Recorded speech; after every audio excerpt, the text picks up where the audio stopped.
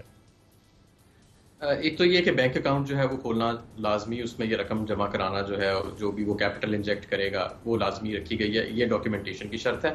لیکن ان سے سوال جو ہے وہ نہیں پوچھا جائے گا جو سیکشن 111 کے تحت سورس آف فنڈز کا پوچھا جاتا تھا, تو وہ نہیں پوچھا جائے گا سوال انلیس کے پروسیڈز آف کرائم ہیں, لیکن وہ ان موسٹ کیسز 99% کیسز میں تو ایسی کوئی چیز نہیں ہوتی.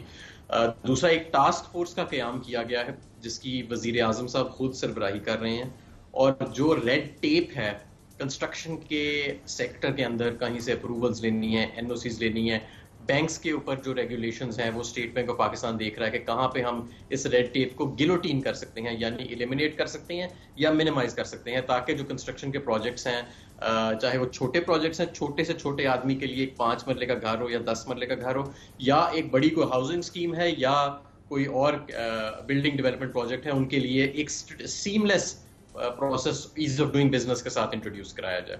کہ آپ نے بہت اچھی یہ بات کی کہ یہ آسانیاں پیدا کی جا رہی ہیں, تو اسٹیٹ بینک یہ بینکس کو ہدایات اس حوالے سے دے دی گئی ہیں کہ جو عام آدمی ہے وہ جب بینک کو اپروچ کرے تو اس کو سہولت کس طرح سے فراہم کرنی ہے, کیونکہ نارملی آپ 5 لاکھ روپے ایک عام آدمی لے کے جاتا ہے, بینک میں 10 اس سے سوالات ہوتے ہیں.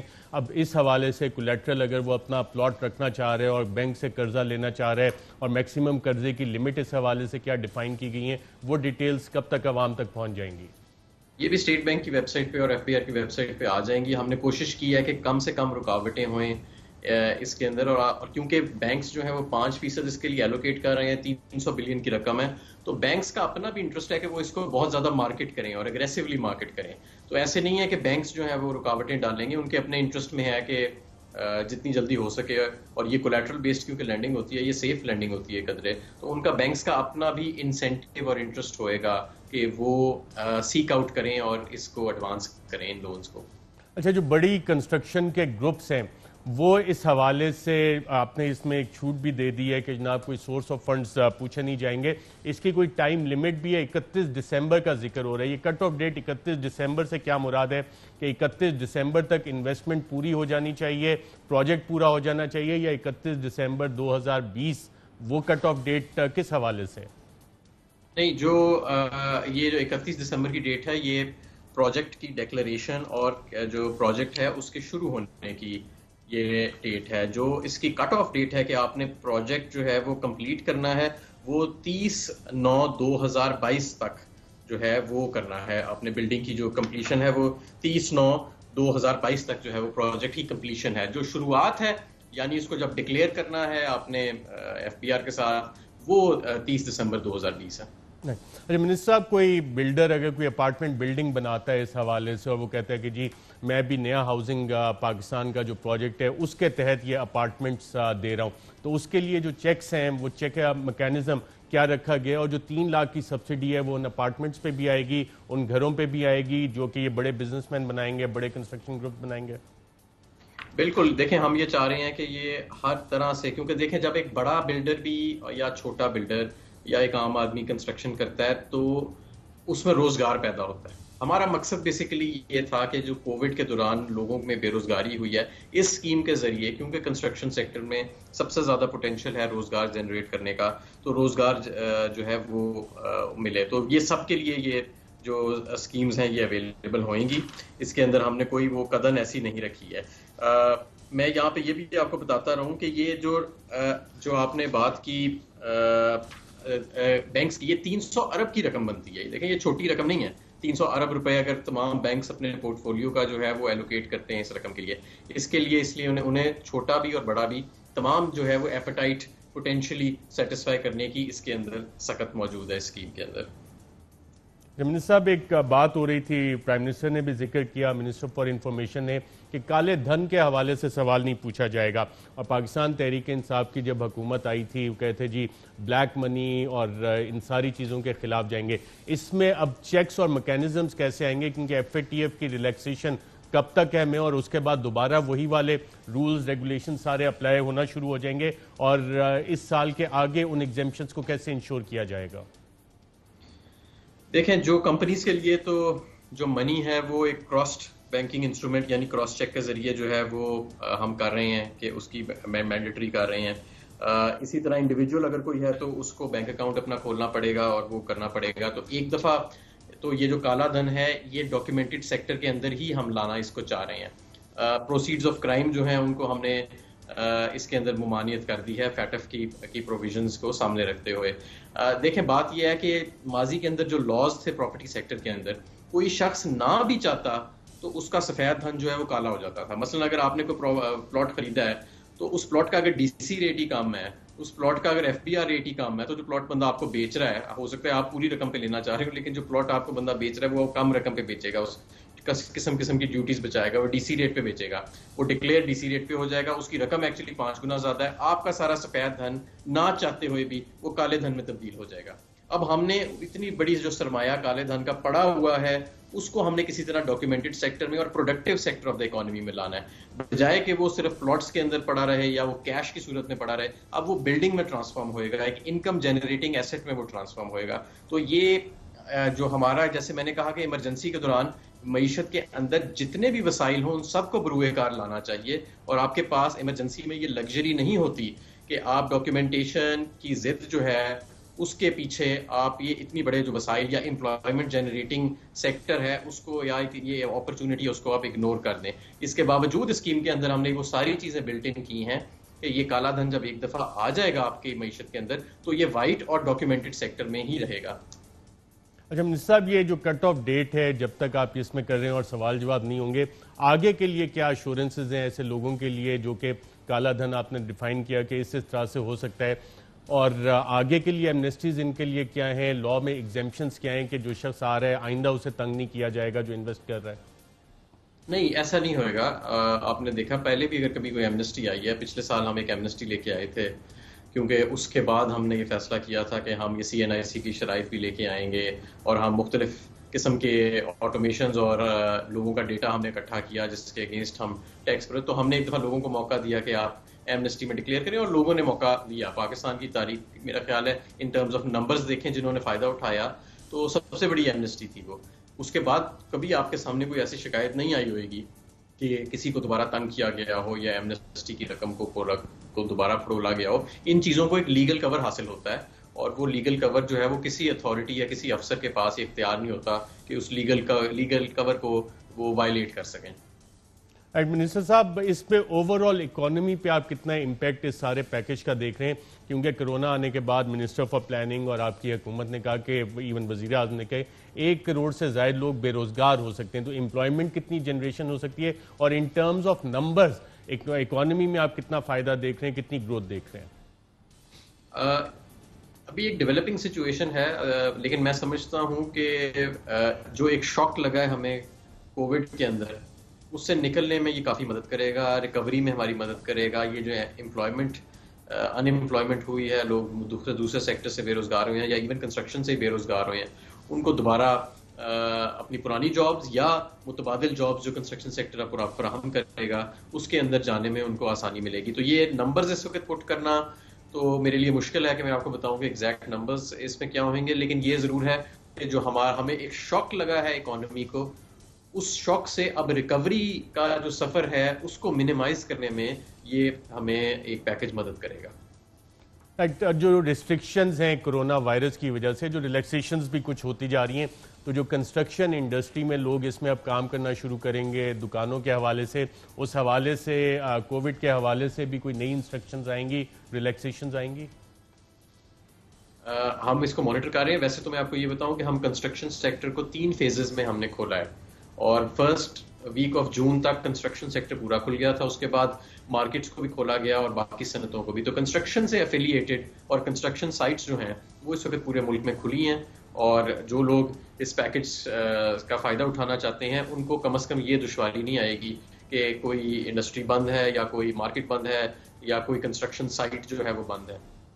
منسٹر صاحب، جو ریمیٹنسز کے حوالے سے اسٹیٹ بینک نے آج نمبرز ریلیز کیے وہ کافی حوصلہ افزا ہیں. اس کی کیا وجہ ہے کہ پاکستانیوں نے گلوبل پینڈیمک سچویشن کے باوجود پیسہ اس دفعہ ملک میں زیادہ بھیجا ہے؟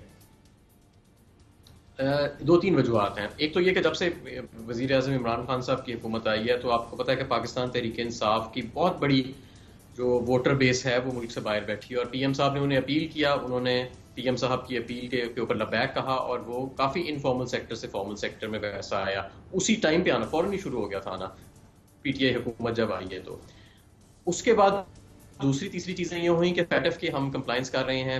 جو انلیگل ہنڈی اور حوالہ کے جو ایونیوز ہیں، آپ نے دیکھا کہ پچھلے 2 سال سے ایک سسٹینڈ کیمپین ہم نے چلائی ہے منی لانڈرنگ کے خلاف، اور ہنڈی حوالہ اور انلیگل کرنسی ایکسچینجز جو کھلی ہوئی تھی ان کے خلاف، جو جن کے پاس لائسنسز نہیں تھے یا وہ اس لائسنس کی آڑ میں دوسرے کام کر رہے تھے.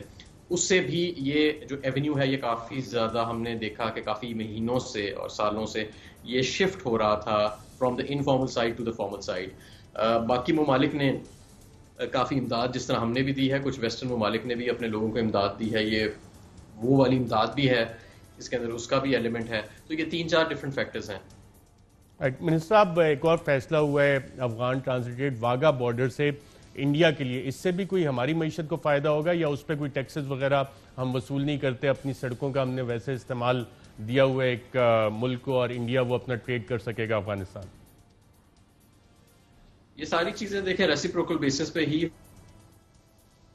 اور ہم نے تو ہمیشہ ہمارا یہ ویژن یہ رہا ہے کہ جو ہمسایہ ممالک ہیں ان کے ساتھ دیکھیں، یہ جب تک ہم معیشت ٹھیک نہیں کریں گے، دونوں ممالک میں ہندوستان میں بھی اور پاکستان میں بھی غربت کے انبار لگے ہوئے ہیں.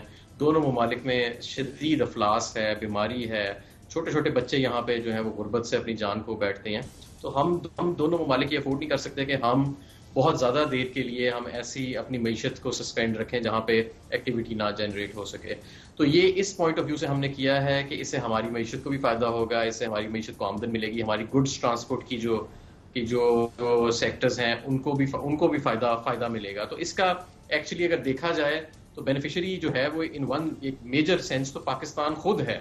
تو اس پوائنٹ آف ویو سے، اور اس سے ہمارا ایک رسپانسبل اکنامک اینٹی کے طور پہ ایک رسپانسبل نیشن کے وہاں پہ وار مانگرنگ ہو رہی ہے، اور ہم جو ہے کنٹینیوسلی امن اور پیس کے پیغام اور لوگوں کے لیے روزگار کے اس مشکل وقت میں، کووڈ اس وقت انڈیا میں بھی ہم سے 10 گنا زیادہ بری صورت میں وہاں پہ موجود ہے. ہمارے تو الحمدللہ کچھ نمبرز بہتر ہو رہے ہیں، وہاں پہ دن بدن ڈیٹیریوریٹ ہو رہے ہیں. تو میں سمجھتا ہوں کہ اس سے ان دونوں ممالک کو فائدہ پہنچے گا. اس وبا کے دوران دونوں ممالک کی جو غریب عوام ہے اس سے کچھ ریلیف مل جائے گا. وفاقی وزیر برائے صنعت اور پیداوار حماد صاحب پروگرام کے سیگمنٹ میں شرکت کرنے کا. ناظرین، یہاں ایک وقفہ لیں گے اور وقفے کے بعد یہ جاننے کی کوشش کریں گے کہ انڈسٹری اس کو، بزنس مین اس پیکج کو کس طرح سے لے رہے ہیں اور ان کا رسپانس اس حوالے سے کیا ہے. ایک وقفے کے بعد.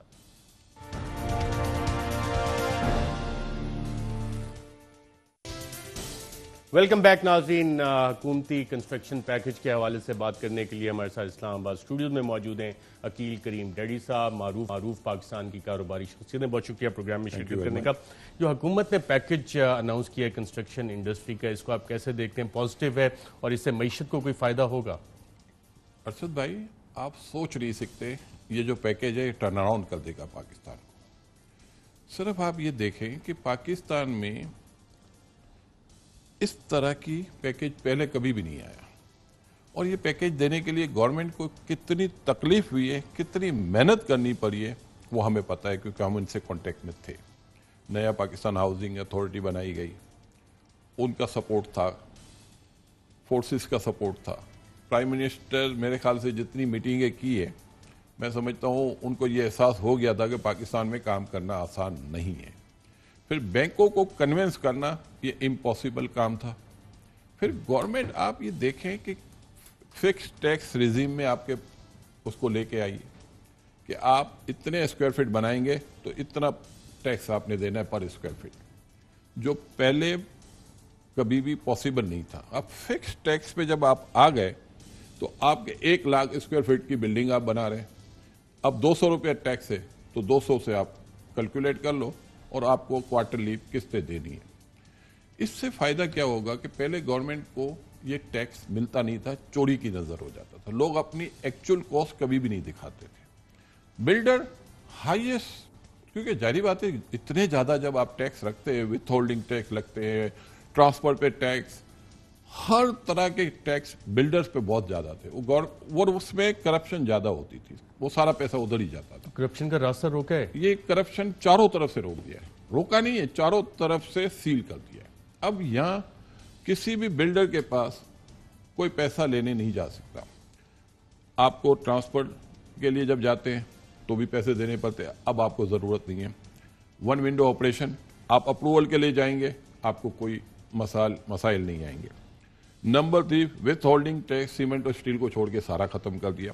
نمبر 4 بینک مارگیجز اسٹارٹ ہو گئی, جو پہلے پاکستان میں نہیں تھی اتنے لمبے عرصے سے. دنیا میں کوئی ملک اس سے عام آدمی بھی فائدہ اٹھا سکے گا, کیونکہ میں منسٹر صاحب سے پوچھ رہا تھا جس کا 5 مرلے کا گھر ہے وہ اس سے کیسے فائدہ اس اٹھائے؟ کا فائدہ کیسے ہوگا؟ گورنمنٹ نے پروجیکٹ اناؤنس کیے ہیں. گورنمنٹ خود کہہ رہی ہے کہ آپ مکان بنائیں, ہمیں بتائیں, ہم آپ کو اپروول لے کے دیتے ہیں, ہم آپ کو سبسڈی دیتے ہیں. 3 لاکھ روپے لو ہاؤسنگ پہ فی مکان گورنمنٹ سبسڈی دے رہی ہے. 1 لاکھ مکان اگر بنائیں گے آپ تو 30 بلین روپے گورنمنٹ اپنی کٹی میں سے آپ کو دے رہی ہے. اور یہ کس کو دے رہی ہے؟ یہ ان لوگوں کو دے رہی ہے جو 10,000 سے لے کے 15,000 روپے کے کرائے کے مکان میں رہتے ہیں.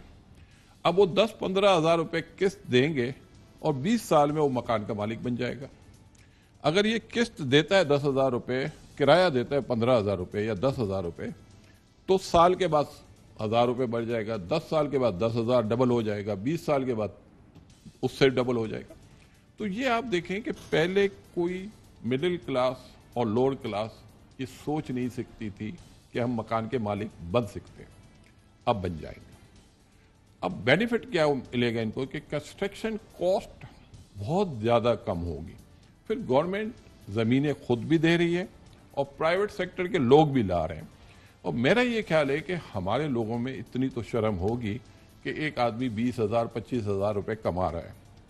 پہلے اگر وہ مکان لینے جاتا ہے تو وہ 120 گز کا مکان 50 لاکھ سے کم نہیں ملتا اس کو. لیکن جو ہم اس وقت نیا پاکستان ہاؤسنگ کے ساتھ کام کر رہے ہیں, میں آپ کو یقین سے کہتا ہوں کہ بہت زیادہ بھی اس کی کاسٹ ہوگی تو 20 لاکھ روپے میں وہ مکان اس کو ملے گا, اس سے زیادہ نہیں ملے گا. 3 لاکھ روپے 120 گز کا مکان 20 لاکھ میں, ہم نے 90 گز پہ پلاننگ کی ہے تو 20 لاکھ روپے 90 گز پہ مکان اس کو ملے گا.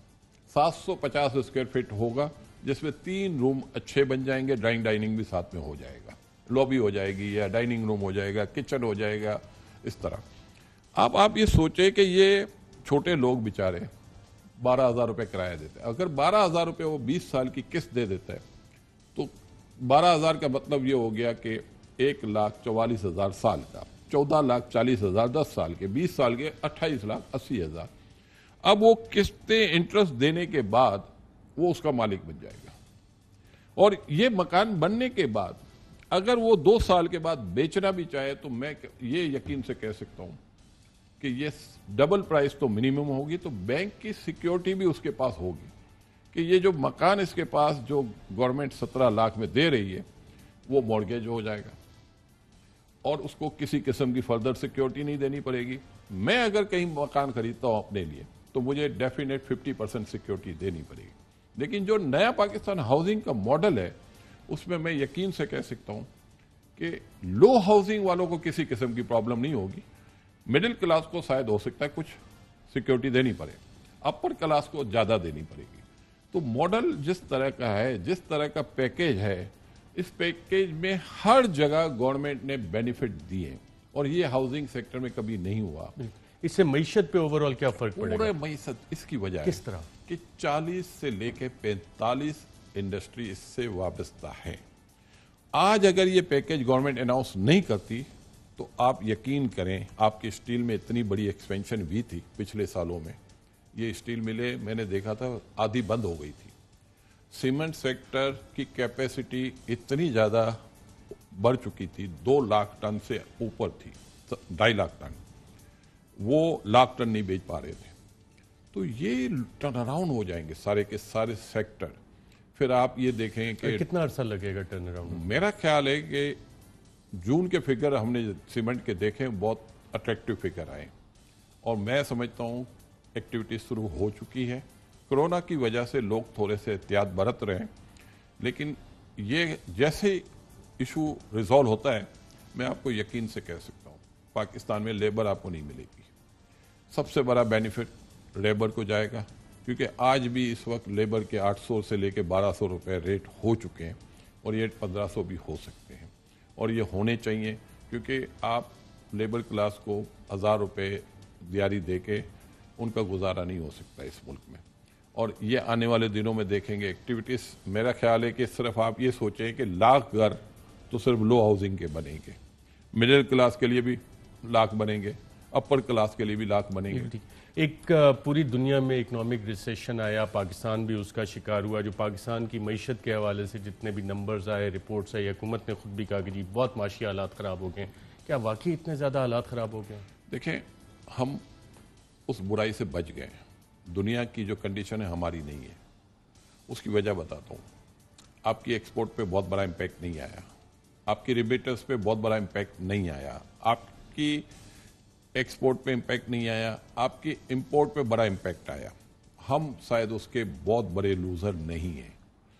ہمیں نئی مارکیٹ میں ہمارے لوگ اب ایکسپورٹ میں جانا شروع ہو گئے ہیں. آپ کی آئی ٹی کی ایکسپورٹ بڑھنا شروع ہو گئی ہے، آپ کی رائس وغیرہ کی ایکسپورٹ بہت بڑھنا شروع ہو گئی ہے.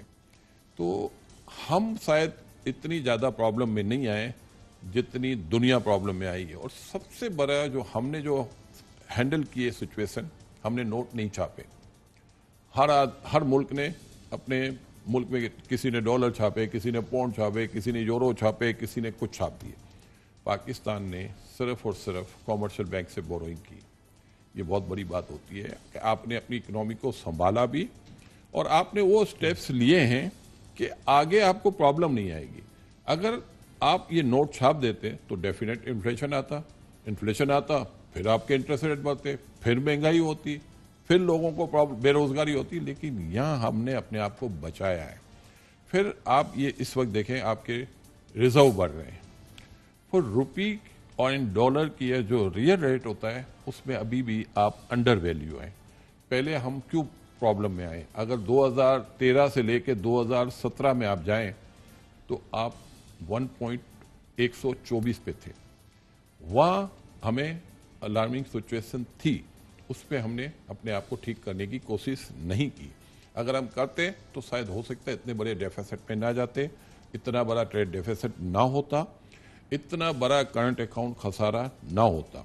آج ہم نے اپنے آپ کو بچایا ہے کیونکہ ہم نے اپنے روپی کو انڈر ویلیو رکھا ہے، اور یہی ہماری کامیابی ہے. اسی کی وجہ سے ہماری امپورٹ کم ہوئی ہے، اسی کی وجہ سے ہماری ایکسپورٹ بڑھی ہے، اسی کی وجہ سے ہمارے نمبروں میں بہتری آئی ہے، اسی کی وجہ سے ہمیں آئی ایم ایف پیسہ دے رہا ہے. اگر ہمارے یہ نمبر برے ہوتے یہ آئی ایم ایف آپ کو اور ٹائٹ کرتا. بالکل ٹھیک ہے. عقیل کریم ڈائٹ صاحب بہت شکریہ پروگرام میں شرکت کرنے کا. یہاں پہ ایک وقفہ لیتے ہیں اور وقفے کے بعد بات کریں گے کہ سیاسی چیلنجز اور اپوزیشن کس طرح کے چیلنجز حکومت کے لیے کھڑے کرنے جا رہی ہے. ایک وقفے کے بعد.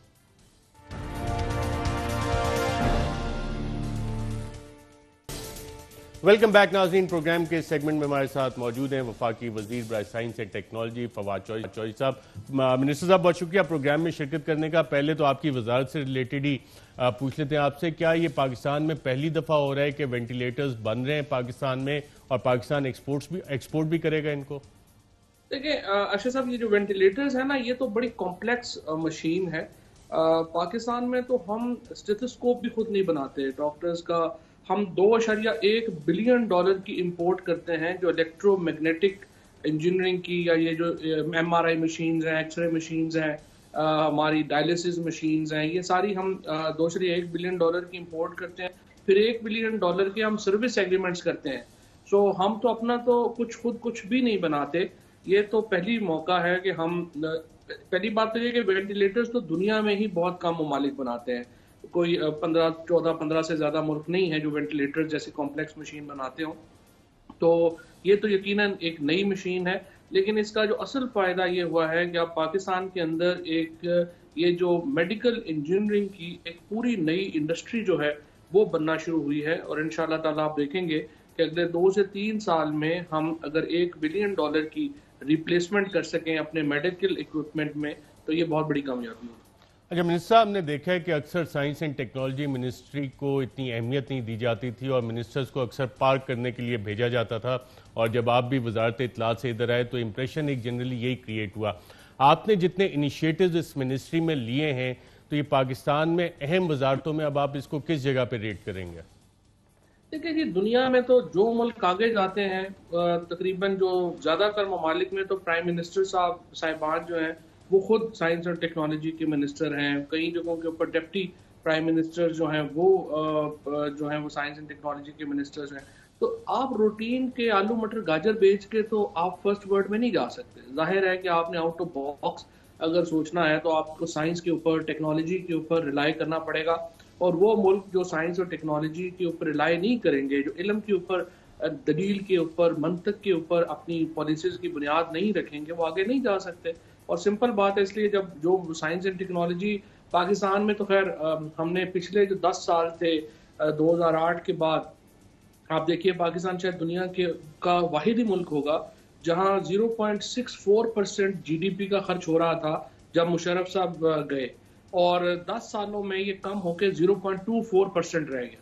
تو اس سے آپ اندازہ لگا لیں ترجیحات کیا تھی. اب آ کے ہم نے کوشش کی ہے بدلنے کی، اور اب بھی پاکستان میں اگر پرائم منسٹر صاحب پورا ساتھ دیتے ہیں یا ادارے پیچھے کھڑے ہوتے ہیں پھر ہی کام ہوتے ہیں، اکیلے کام نہیں ہوتے. منسٹر صاحب، آپ کی وزارت کو کم از کم وزیر اعظم صاحب اور پوری قوم نوٹس بھی کر رہی ہے کہ کام یہاں پہ ہو رہا ہے، تو آپ کے جو اگلے انیشیٹوز اور پلانز ہیں، اتنی اہم وزارت آپ نے اہمیت کا بھی احساس دلا دیے، آپ کے نیکسٹ پلانز کیا ہیں پاکستان کو اس سائنس اور ٹیکنالوجی کی دنیا میں لے جانے کے لیے؟ کوئی پلاننگ بھی کی آپ نے فیوچرسٹک؟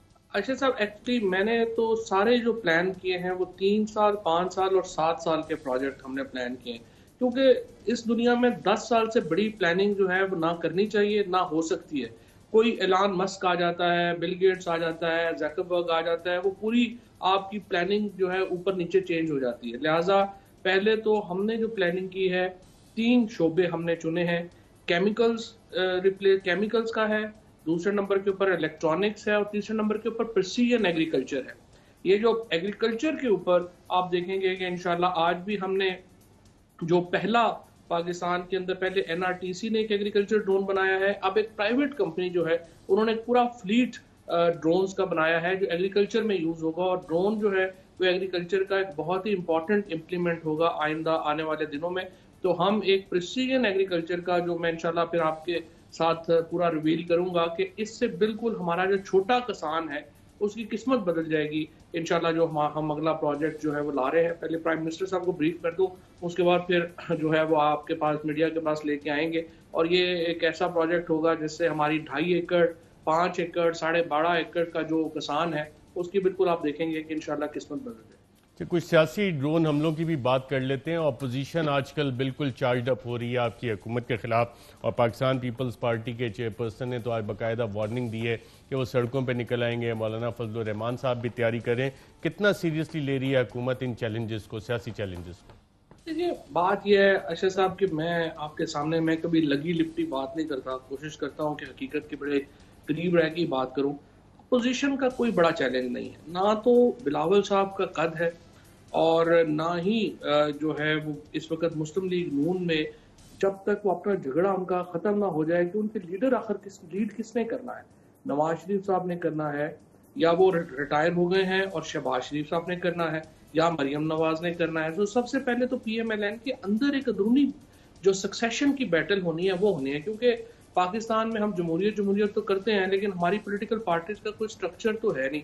لہٰذا لیڈر جو ہے وہ پارٹی سے بڑا ہوتا ہے، اور یہ ساری پارٹیز کا حال ہے. PMLN کے اندر بھی جب تک وہ اپنا اگلا لیڈر نہیں طے کرتے، ظاہر ہے ان کی سیاست کی کوئی ڈائریکشن نہیں مل سکتی. اسی طریقے سے جو پیپلز پارٹی ہے میری نظر میں not as a P T I minister بس ایز اے پولیٹیکل اینالسٹ میں سمجھتا ہوں کہ بلاول صاحب نے بہت بڑی بلنڈر کیا جو انہوں نے چیف منسٹر سندھ بننے کے بجائے وہ اپوزیشن میں آ گئے یہاں پہ نیشنل اسمبلی میں. اب ان کے پاس دکان میں بیچنے کے لیے کچھ نہیں ہے.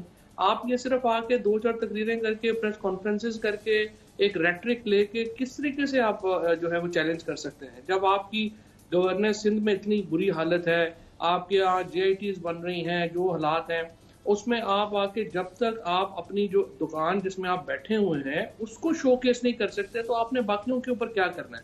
لہٰذا اپوزیشن کا کوئی بڑا چیلنج نہیں ہے, ہمارے چیلنج اپنے ہی ہیں اور وہ یہ ہے کہ ہمارا جو روم ہے گورننس کا صوبوں میں اسپیشلی اس کو ہم کتنی جلدی اور کتنی افیکٹولی ہم جو ہے وہ اس کو بڑھا سکتے ہیں, کتنا اچھا کر سکتے ہیں. عمران خان کے پائے کا لیڈر پاکستان میں ہے ہی کوئی نہیں ہے, ان کا قد بہت بڑا ہے. اس وقت نہ تو مسلم لیگ نون کا کوئی لیڈر ان کے جوتوں میں پورا آ سکتا ہے, نہ کوئی پیپلز پارٹی کا کوئی ایسا جو ہے وہ لیڈر ہے. تو اس لیے اپوزیشن کا کوئی اتنا بڑا خطرہ نہیں ہے, ہمیں اپنی معاملات کے اوپر توجہ دینی ہے اور اپنے معاملات کو ٹھیک کرنا ہے. اچھا, اپنے معاملات کی اور آپ نے اپنے صوبوں کا بھی ذکر کیا, اس میں پنجاب کے حوالے سے کافی کنسرنز پہلے سے بھی چلے آ رہے ہیں. پنجاب کی جو حکومت کی پرفارمنس ہے وہ وفاقی حکومت کے ساتھ ان سنک ہے اس وقت اور باقی صوبوں سے بہتر چل رہی ہے. اور اگر پنجاب میں جو رمبلنگز, یقیناً آپ کو بھی آوازیں آ رہی ہوں گی کہ ان سائڈ رمبلنگز کافی زیادہ بڑھ چکی ہیں وہاں پہ, تو پنجاب میں گورننس کے معاملات بہتر ہوتے نظر آ رہے ہیں آپ کو؟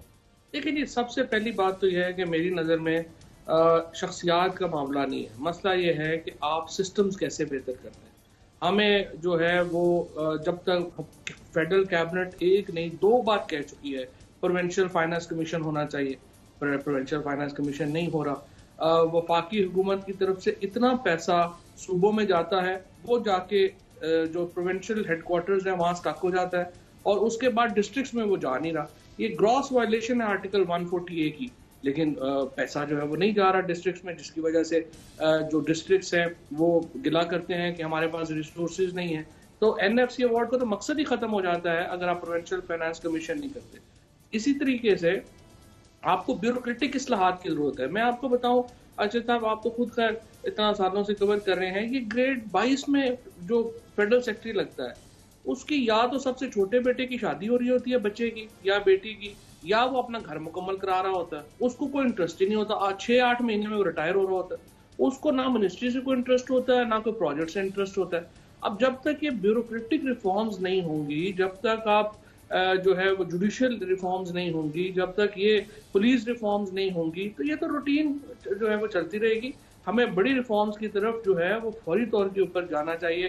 اور آپ کو پتہ ہے میں تو کیبنٹ کے اندر بھی ہر جگہ بڑے واشگاف الفاظ میں یہ بات کرتا ہوں کہ بڑی اصلاحات جو ہیں اس کے بغیر, یہ 22 کروڑ آبادی کا ملک ہے, دنیا کا 6واں بڑا ملک ہے, اس کو اس طرح سے جو ہے وہ چلانا ہے تو ہمیں نئی ماڈرن اصلاحات لے کے آنی ہے. منسٹر صاحب, ایک خاص طور پہ کراچی الیکٹرک کے حوالے سے چیئرمین پاکستان پیپلز پارٹی نے آج کافی سنگین قسم کا الزام لگایا ہے کہ کئی کے جو مالک ہیں وہ پاکستان تحریک انصاف اور پرائم منسٹر عمران خان صاحب نے لفظ استعمال کیا ATM رہے ہیں, اور جو کرپشن کی رپورٹ ہے FIA کی اس کو دبا دیا گیا. کیا ایسا ہی ہے؟ ایکچولی مجھے کافی حیرت ہوئی ہے کیونکہ جو ابراج کے جن صاحبان کی بات وہ کر رہے تھے وہ تو زرداری صاحب کے بہت کلوز تھے, اور KA الیکٹرک کب جو ہے وہ پرائیویٹائز ہوا, کیسے گیا, ان کے پاس کیسے پہنچا, یہ آپ خود دیکھ لیں, آپ کو اچھی طرح پتہ ہے اس میں کون کون تھے, کیسے کیسے ہوا.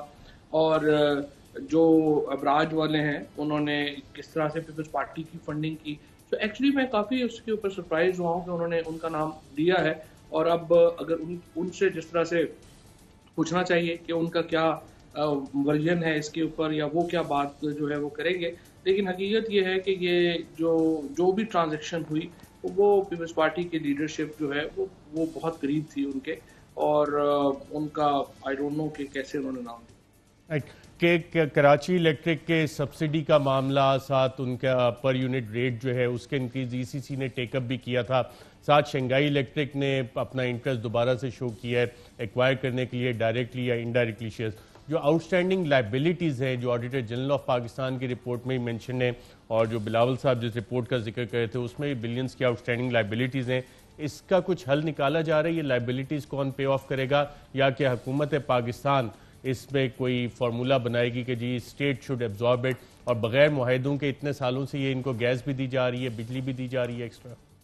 نہیں دیکھیں، وہ میں I am not privy to the whole issue, لیکن اس میں جو جہاں تک مجھے یاد پڑتا ہے کہ مسئلہ یہ ہے کہ جو کے الیکٹرک ہے ان کا کہنا ہے کہ جو کراچی کے یا سندھ کے جو ادارے ہیں وہ ان کو پیمنٹس نہیں کر رہے. For example Karachi water board جو ہے اس کی ایک بہت بڑی لائبلٹی ہے جو کہ دینی ہے، انہوں نے وہ کے الیکٹرک کو نہیں دے رہے.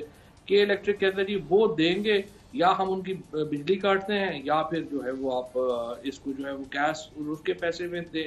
تو یہ مجھے یاد ہے کہ جب یہ آپ کو یاد ہوگا پی ایم ایل این کے دور میں بھی یہ ایشو جو ہے اس طرح آیا تھا، اور مفتاح اسماعیل اس وقت فائنانس منسٹر تھے اور انہوں نے یہ پوری چین جو ہے وہ ایکسپلین کی تھی. اور وہی مسئلہ ہے جو کہ ہر حکومت، پیپلز پارٹی کے دور میں بھی یہی مسئلہ تھا، پی ایم ایل این کے دور میں بھی یہی مسئلہ ہے اور ابھی بھی یہی مسئلہ چل رہا ہے. تو اس کو ڈیفینیٹلی یہ ہے کہ اس کو بیٹھ کے اس کو بٹھا کے اس کو کوئی نہ کوئی سلوشن نکلنا چاہیے. کراچی کے شہری جو جس عذاب سے گزر رہے ہیں اس میں ظاہر ہے کہ ان کا قصور تو نہیں ہے، اور ظاہر ہے کہ یہ قیادت کا کام ہے کہ اس کو ٹھیک کرے. اچھا منسٹر صاحب، 21 مئی کو اگر مجھے یاد پڑتا ہے وزیر اعظم نے اپنے ایس اے پی ایمز اور ایڈوائزرز کو کہا تھا اثاثے ڈکلیئر کریں، اور وہ پبلک بھی ہونے تھے. بعد میں پریس کانفرنس میں پتہ لگا. آپ کو پتہ ہے کسی ویب سائٹ پہ یہ ابھی تک پبلک ہوئے یا کہ پبلک نہیں کیے گئے ابھی تک؟ اچھا، میں ایکچولی مجھے تھوڑا سا سرپرائز ہے کہ آگے میں عارف نظامی صاحب کے ساتھ تھا 7 بجے، انہوں نے بھی اس مدعے کے اوپر جو ہے وہ بات کی. یہ بڑی واضح بات تھی کہ یہ جو ایسٹس ہیں اور نیشنلٹیز جو ہیں یہ اب تک جو ہے وہ اناؤنس ہو جانی چاہیے تھی. کل صبح کیبنٹ میٹنگ ہے، اس میں پوچھتے ہیں کہ کیا وجہ بنی ہے اور ابھی تک جو ہے وہ کیوں اس کو جو ہے وہ پبلش نہیں کیا گیا، کیا وجہ ہے، کیوں اناؤنس نہیں کیا گیا. کیونکہ دیکھیے یہ تو بڑی واضح اور سمپل سی بات ہے. پرائم منسٹر صاحب نے اس کو بڑا کیٹیگریکلی جو ہے وہ اس کے اوپر ان کا سٹینڈ ہے اور ہمیشہ سے رہا ہے. جو لوگ بھی کیبنٹ میں آئیں گے، جو لوگ بھی حکومت میں آئیں، لازمی ہے کہ وہ اپنے کانفلکٹس بھی ڈکلیئر کریں، اپنی نیشنلٹی بھی ڈکلیئر کریں، اپنے ایسٹس بھی ڈکلیئر کریں. اس کے بغیر جو ہے وہ معاملہ جب تک لوگوں کو پتہ نہ ہو کون کہاں کیسے بول رہا ہے، کیوں بول رہا ہے، ظاہر ہے کہ وہ سسپیشیس رہیں گے.